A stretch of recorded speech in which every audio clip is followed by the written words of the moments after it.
If you were 2-7, you'd be in a bad mood too. Whoa, he has trouble with the snap, and the ball is free. And he hits the upright again. That's impossible. Get your mouth shut. Get your mouth shut. Jerk. The Bears' season's going to end on a double doink. If Worms had machine guns, then birds wouldn't be scared of them.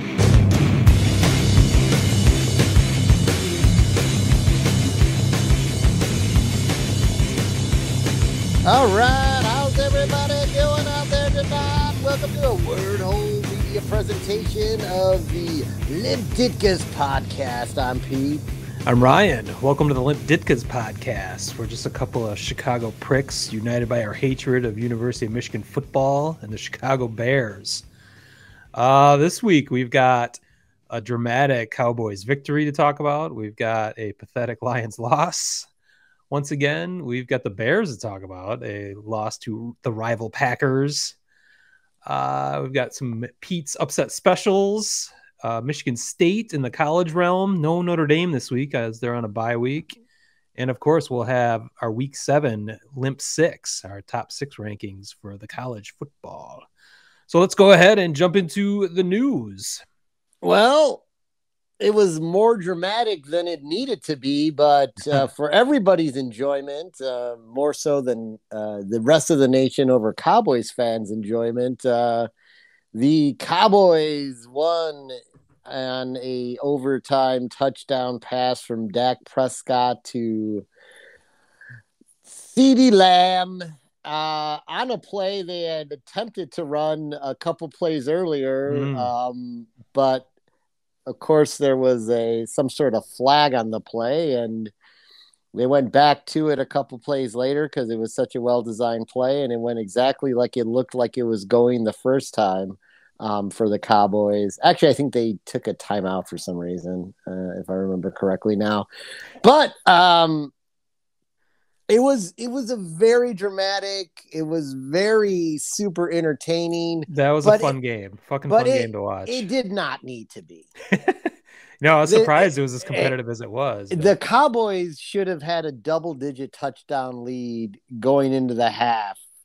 But when you have 12 penalties that equate to 115 yards in the game, you are going to struggle to sustain drives. And those were mostly on the offensive side of the football. In fact, there was one drive where not only did they have one penalty, they had two, but lucky for the Cowboys, by rule, only one penalty was allowed to be accepted. I remember that now. Yeah, that would have been crazy. 13 penalties for 125 yards.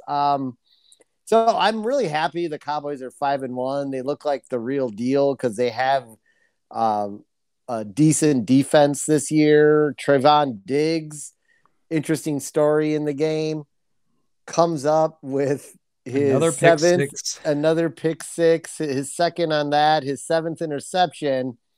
Then 16 seconds later, he gets a double move gets put on him. And what I will say on this play is he definitely thought he had safety help because he tried to undercut it for a second interception.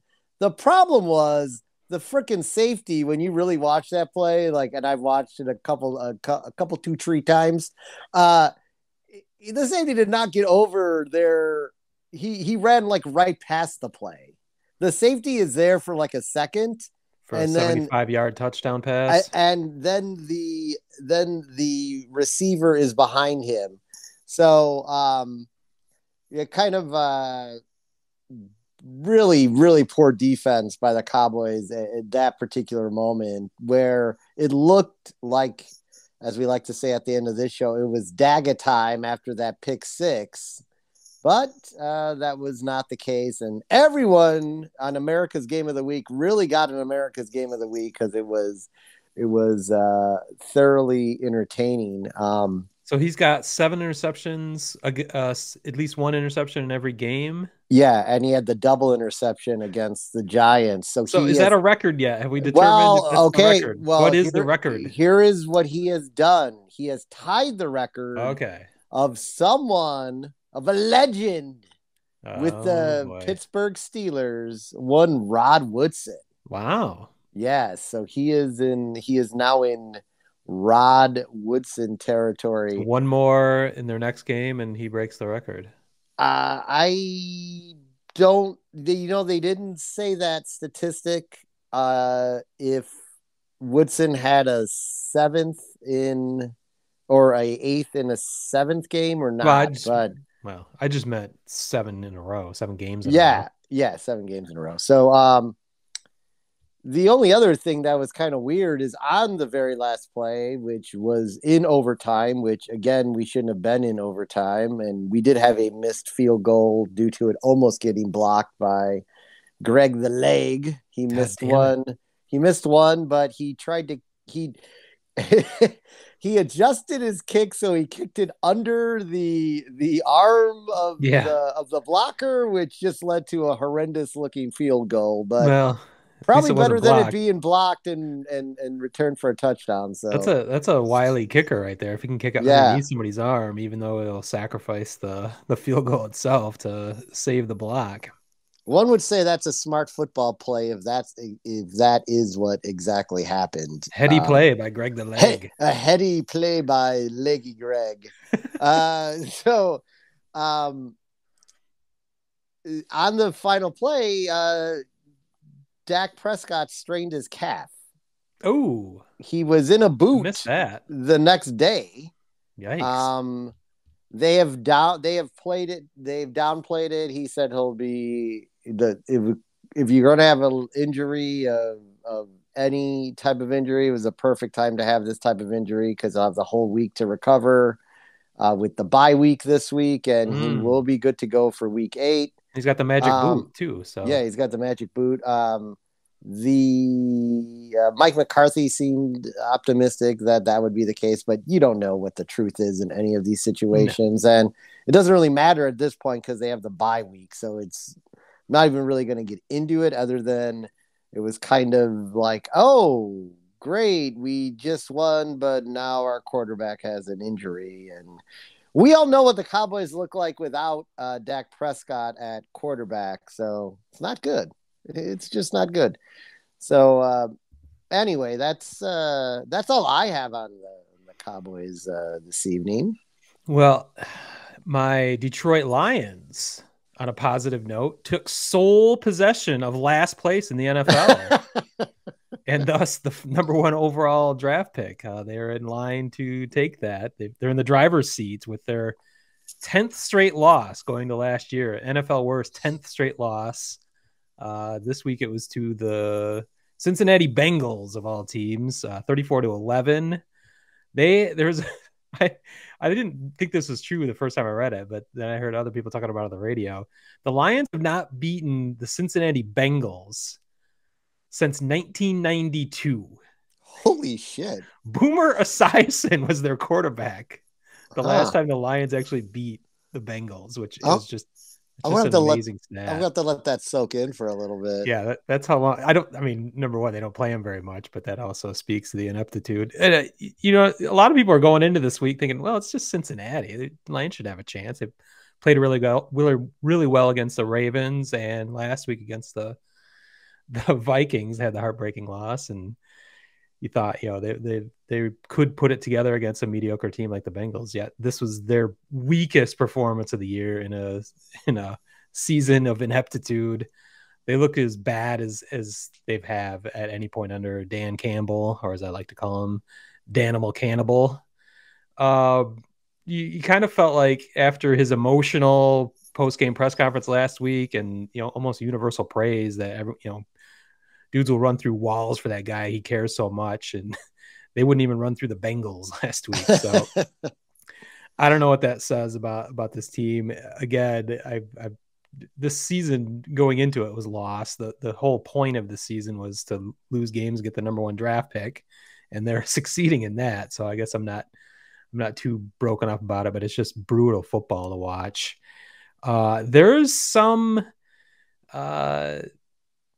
evidence that the Lions really are tanking more than interesting. More than the product they've already put on the field. They have a injury situation that got pretty interesting today.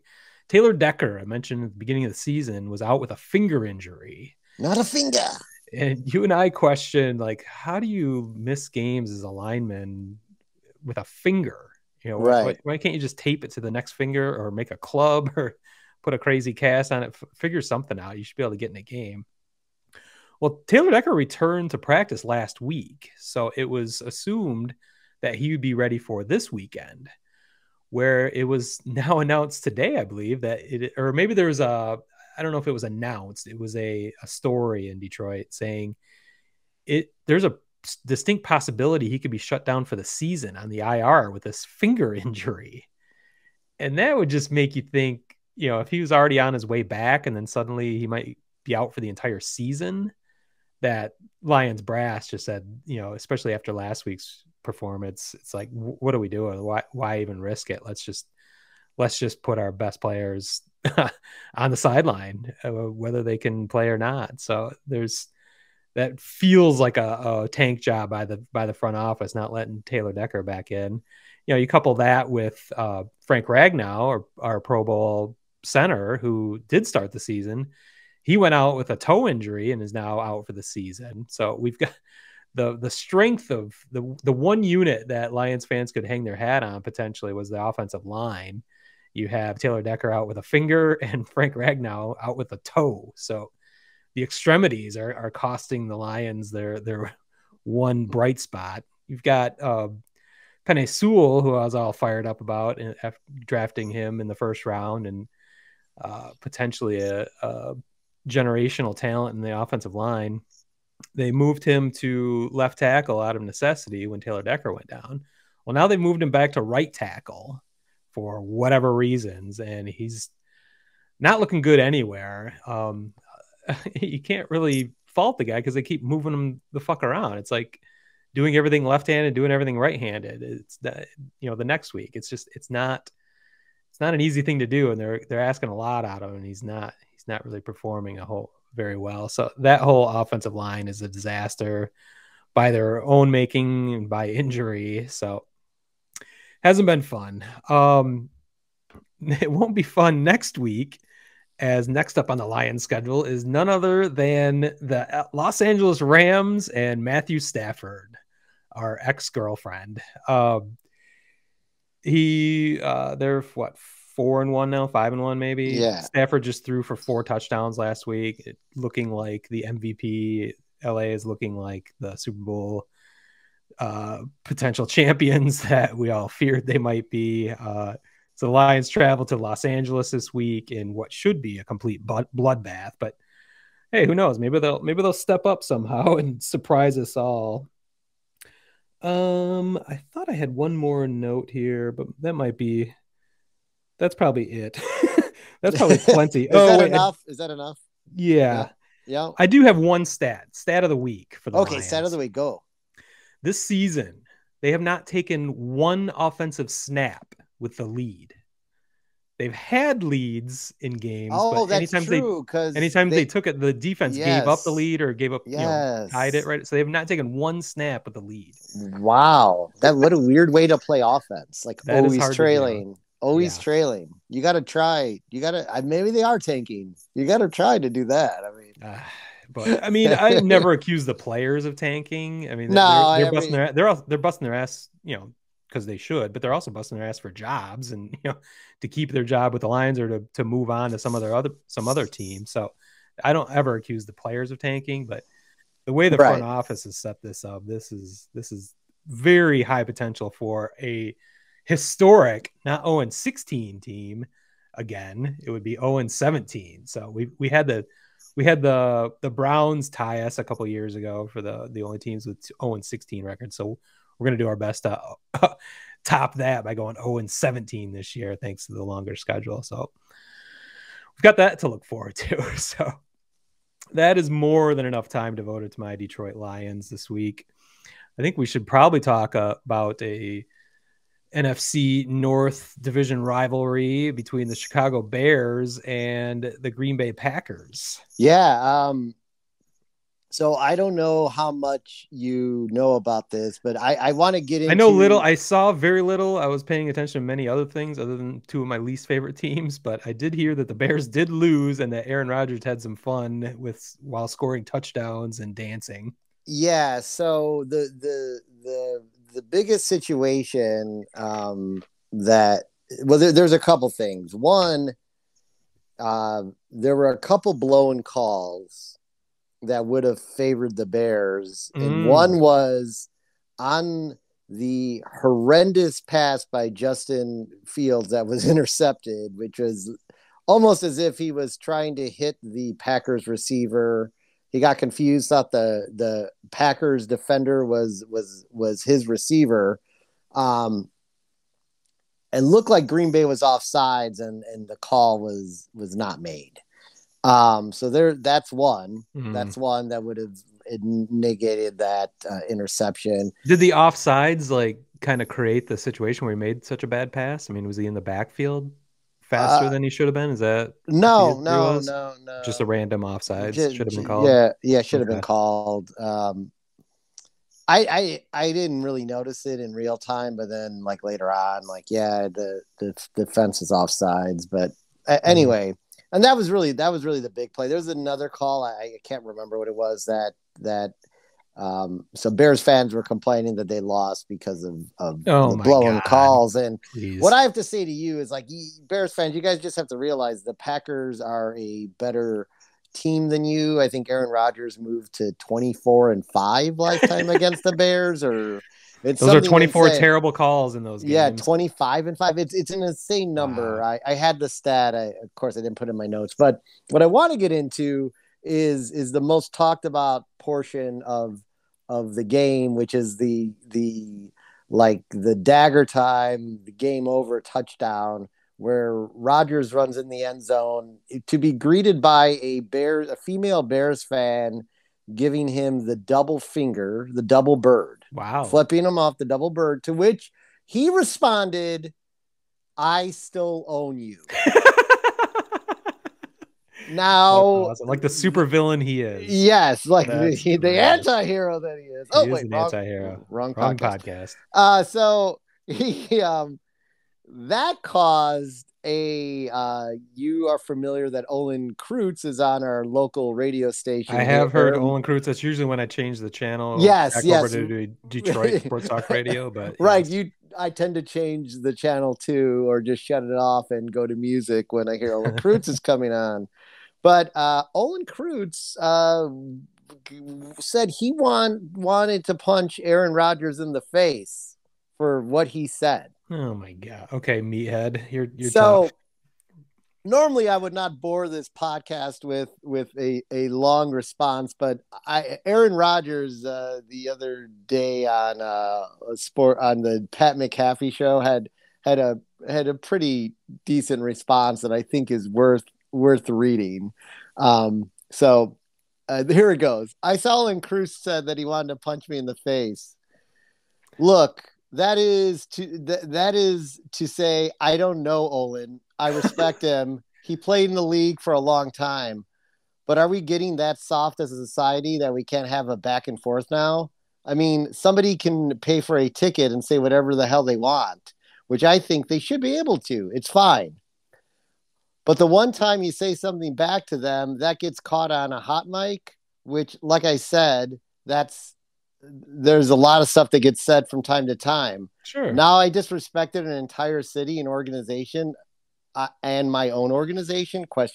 Oh, so, was that what Kreutz said? That he disrespected his own organization too. And it's dude, I'm on Rodgers' side on this. I'm on totally Rodgers' side on this. If you're running in the end zone and someone's taunting you and it's just a fun little jab, it's not like it was a physical altercation or he didn't return the bird. He just said, I still own you, which is true. He does. In fact, the way I look at that statement is not even taunting. He's just merely stating facts. He had the frame of mind to just state a fact. Well, how many years was Olin Kreutz in the league? And he had two chances per year to punch Rodgers in the face by beating them on the field, and they rarely did it. So yeah, right. A lot of talk.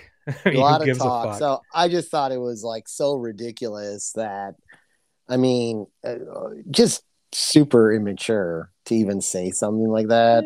And I think what Rodgers said was hilarious. So that's what makes sports talk radio and football podcasts work. So thanks all. Yeah, appreciate it, and I appreciate Aaron Rodgers giving us the content. He's embracing the role of the supervillain. Yeah, he really has come in this year being like, I just don't care. He gives zero fucks. He gives zero fucks. I like it too. I could root for him more if he played for anyone besides the Packers, which may happen sooner than later. So it just may. And speaking of the Bears, it doesn't get much better for him this week. This is part of this stretch that we, of course, understand now why they won in Las Vegas with what was going on over there. Yeah, and Las Vegas seemed to respond quite nicely to not having John Gruden around this week, but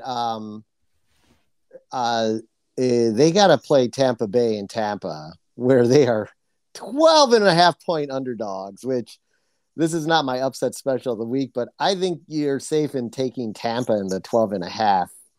Wow. They got to cover. They're going to win that game probably by 17 points easy is what I think this week. But yeah. And then I think they've got, is it the Ravens after that? It's not looking good. Smitty might have 300 points again in a few weeks.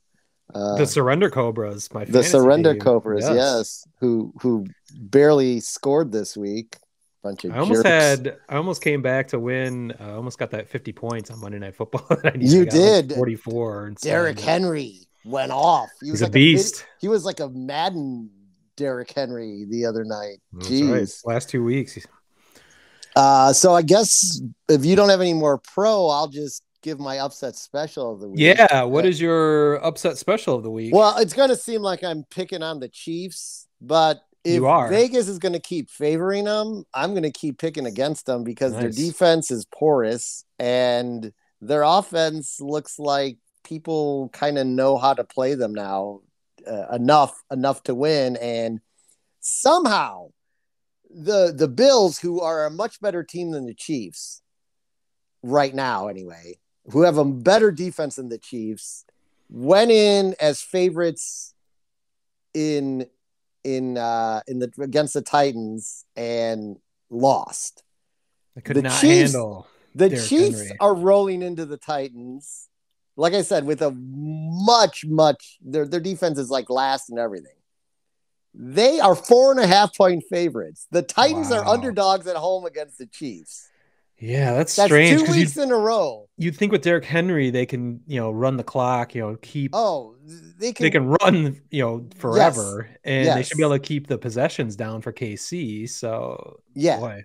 So that's why it's under 7. But man. The money line is plus 88. The points are plus 4.5 for the Titans. That means they're just getting 4.5 just to show up, and all right, that seems like easy money. To me, I like it.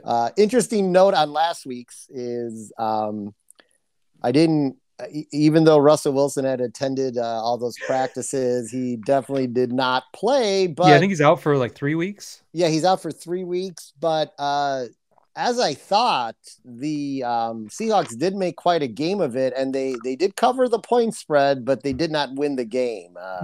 They only lost by 3. So I was half right, but I'm just going to take the loss. So if they cover, if you're taking the points, then I told people to go ahead and I said definitely take the points, but you'd probably win the money line too. So you doubled down. I doubled down. So I'll go to 3 and 2. I'll give myself or 3 and 1.5. I don't know. Can or 3 1 and 1. Do I get a tie on that one? Maybe a push. A push. Yeah, maybe. Yeah, let's do that. 3 1 and 1. I'm 3 1 and 1 on the year. So it's our show. We can do whatever the fuck we want. We can do what the hell we want. When do you hear the LDP this week? The LDP 6. So all right. Well, that's all I got for pros now. All right. Well, before we get into the college realm, let's go ahead and take a break here on the Word Hole Media Network. Word Hole Media. Major League A-Holes in the Hole podcast, where baseball opinions are like assholes. Everybody's got one, and most of them stink. Find us at MajorLeagueAholes.com and anywhere you listen to podcasts. Word Hole Media. Michigan State kept their pristine undefeated record as they went to Indiana to take on the Hoosiers. It was not a work of art, though. 20-15 victory. They often refer to Big Ten matchups as rock fights, and this was definitely a rock fight. Michigan State looked lost on offense. Peyton Thorne,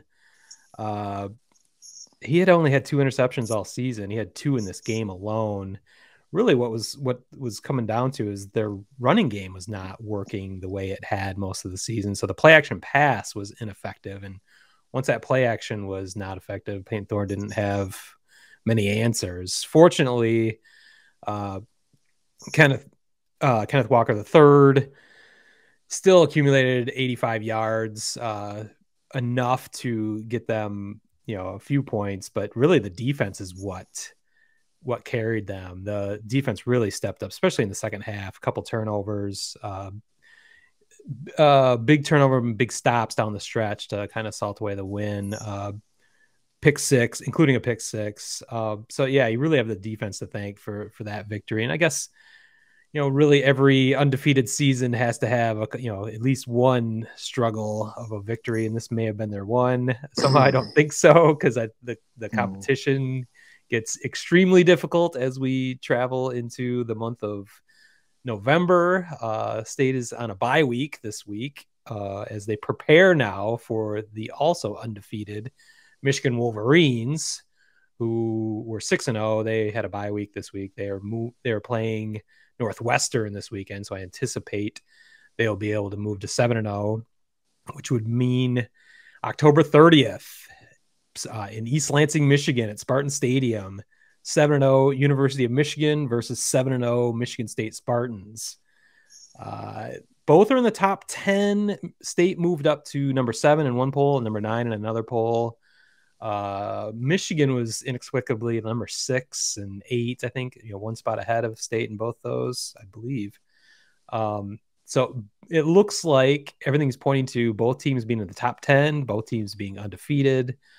It would easily be the most highly anticipated matchup between the rival schools. So very much looking forward to that. I'm so looking forward to it that I'm actually traveling to Illinois to go watch it, which makes no sense. But wait, hold on. You're leaving Michigan where the game's I'm leaving played. Lansing, just You're 10 miles Lansing. from where the scene of the crime. So to move 250 miles away from it to go watch with my buddies who all live in Chicago now. So it'll be fun one way or the other. I think the Spartans will be okay with or without me. Back to Kenneth Walker III, as I have had him on Heisman watch since week 1. He did have 85 yards, which I was surprised by the end of the game, because I did not notice him do much during the game, but he just accumulated them through 23 carries, no touchdowns. He still leads the NCAA in total rushing yards with 997, but no touchdowns this week. He's still tied for the rushing lead, I think. Or no, he's tied for 4th last week, but with a bye week this week, I'm sure he's going to lose that lead in the rushing yardage. So I'm a little worried about his Heisman candidacy, as he needed to kind of shove it up Indiana's ass, and he did not really do that. And like I said, the competition is just getting tougher as we get into November. So this may be the last week that I consider him the Heisman favorite. We'll see. If, big performances against those big teams, that's an opportunity to really showcase his talent. So if he does have big games down the stretch, well, that just cements his Heisman potentiality. So got that going for him. The other big story in East Lansing this week was the sudden rumors that LSU, of all schools, might be interested in poaching are Mel Tucker, the bad motherfucker. After his 6-0, 7-0 start, the rumor mill has fired up now that Ed Ogeron and LSU have decided to part ways after the season. The Vegas odds now have Mel Tucker as the favorite to become the new head coach of the LSU Tigers, which would be brutal.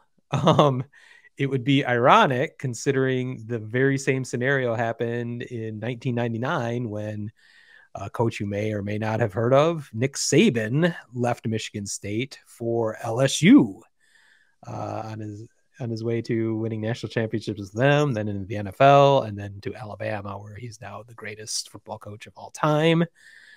So yeah, it's kind of a rough week for rumors.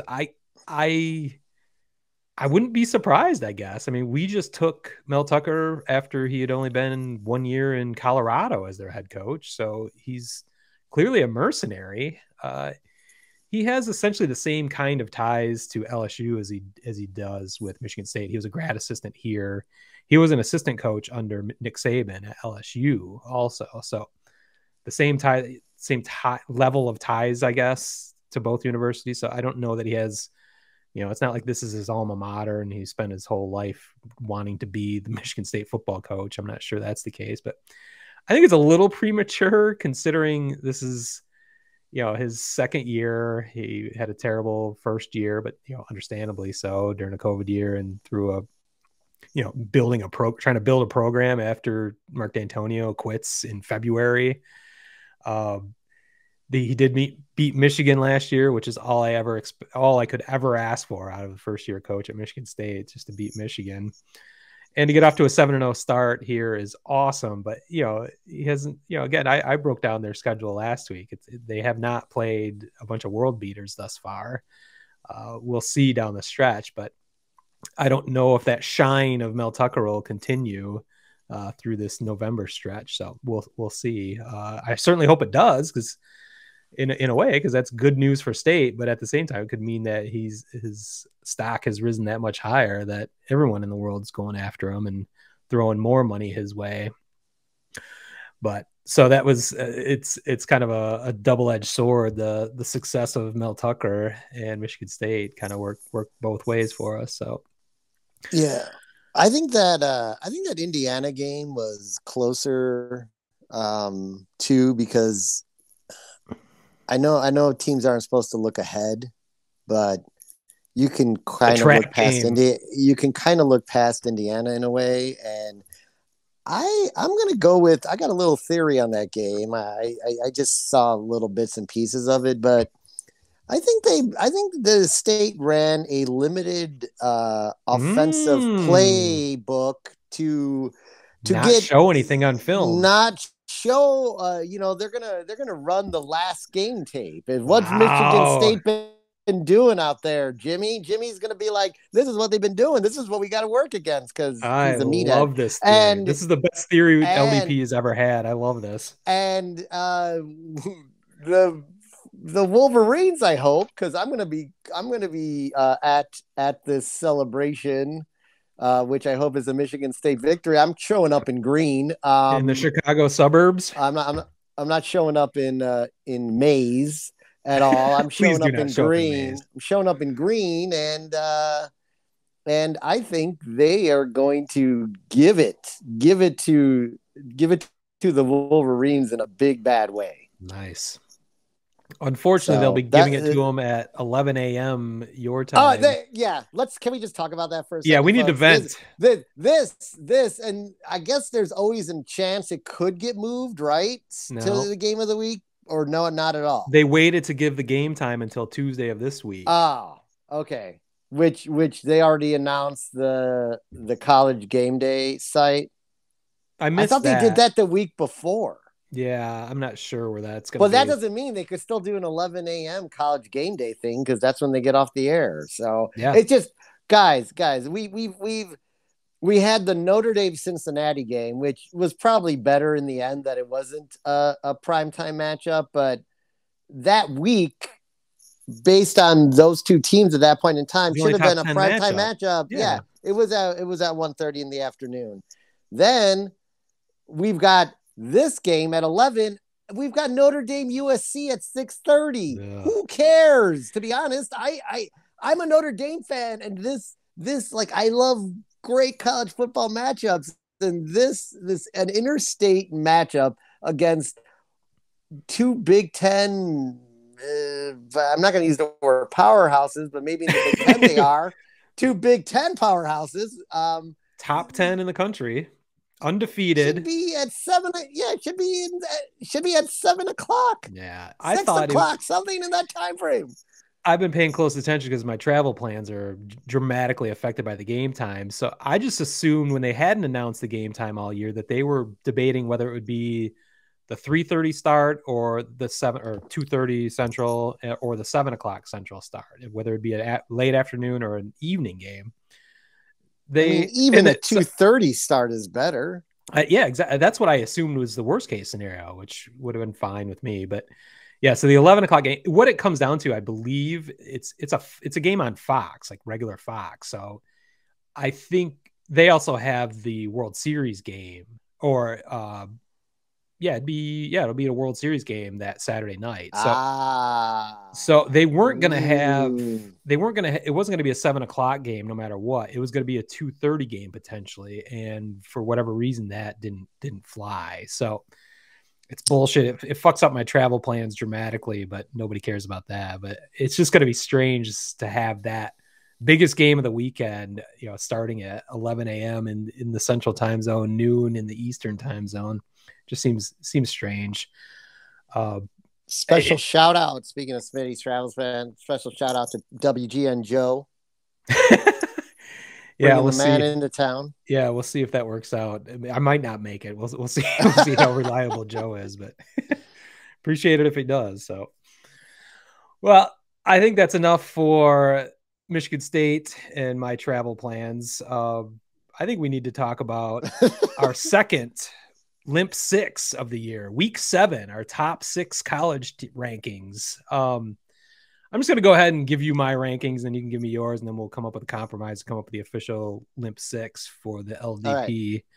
All right, go, give it to me. Shut me down. I'm sticking with the same formula I used last week, even though we came to a compromise. I'm treating each week as its own entity, and we can come up with our own compromises every week. But I'm still going with the idea that the college football season is a single elimination playoff, and that if you lose a game and there are enough undefeated teams left in the top 6 that you're essentially eliminated. So I've got all undefeated teams in my 6. I'm going to start, of course, with Georgia. I think we're going to be pretty united on that. Oklahoma, number 2.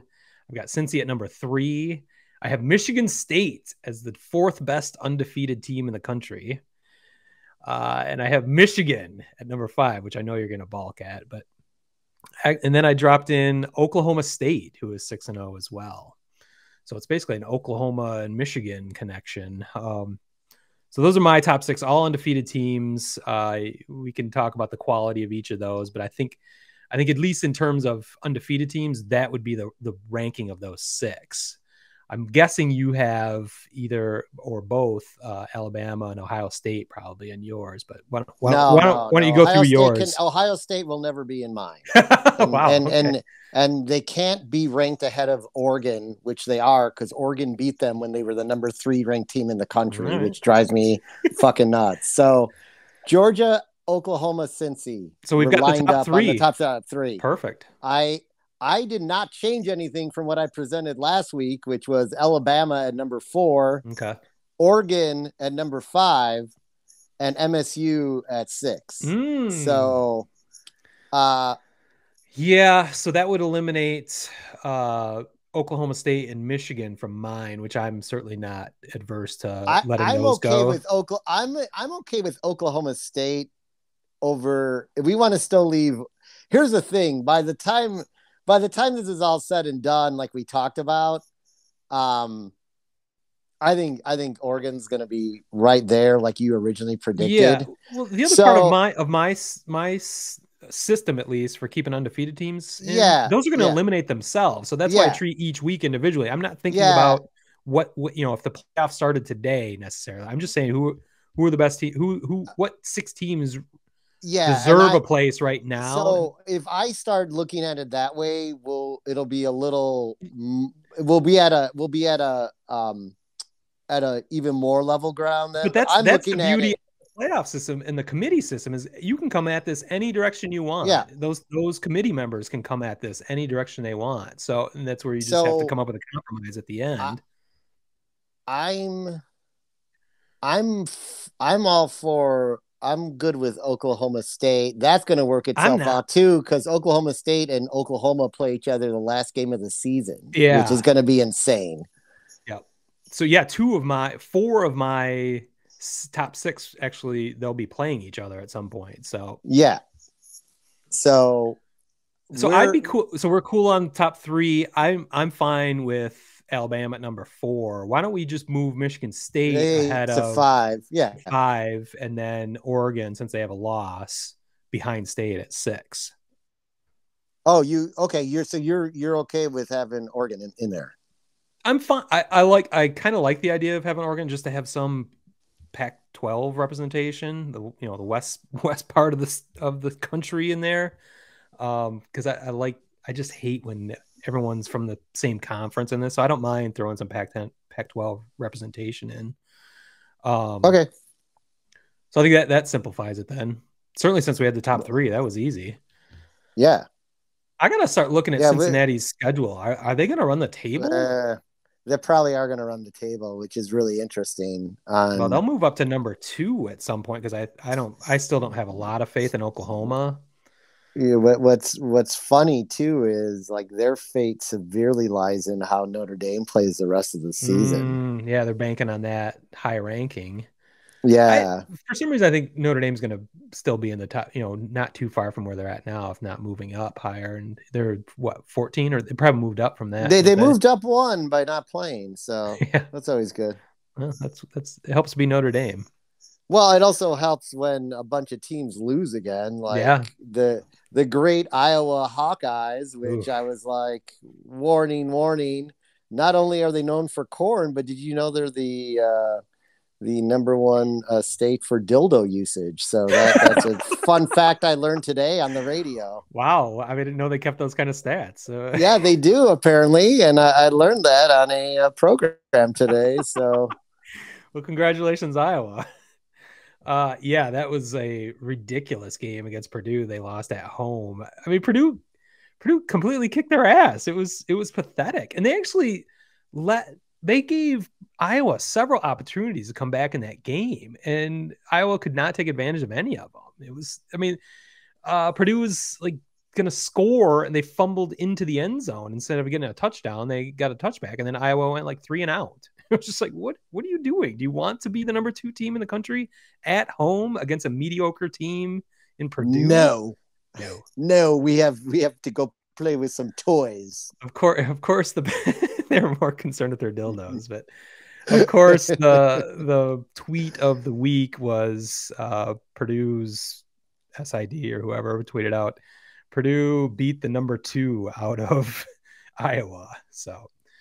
I thought that was classic. Nice play on words there, Purdue. They're an engineering university, so they're smart people over there, I guess. But congrats. They engineered the world's largest bass drum. So. Yeah, maybe that was Iowa's mistake. They let the world's largest drum into the stadium. That is their mistake. As we know, Notre Dame's not having that.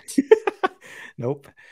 That was the end of that quickly. So yeah, that might be the end of this podcast quickly. This is a quick one. It is. Yeah. Without Notre Dame playing. Next week we won't have any Michigan State talk, although hopefully there's no more Mel Tucker no rumors. Cowboys talk. No Cowboys. Wow. We'll do a big pre-Michigan State extravaganza. I'll have it all broken down for you. Nice. I can't wait. Well, with that, I think we'll call it a podcast. You can find us at limpditkas.com. All sorts of merchandise. I've got some new ideas for some Notre Dame t-shirts that I might be revealing tomorrow. I've got a new Mel Tucker t-shirt that went up today. So So yeah, check us out at limpditkas.com. You can find us on social media at limpditkas, and you can find this podcast anywhere you'd like to find a podcast. So with that, I'm going to call this Dagger Time. We out. Peace. Peace.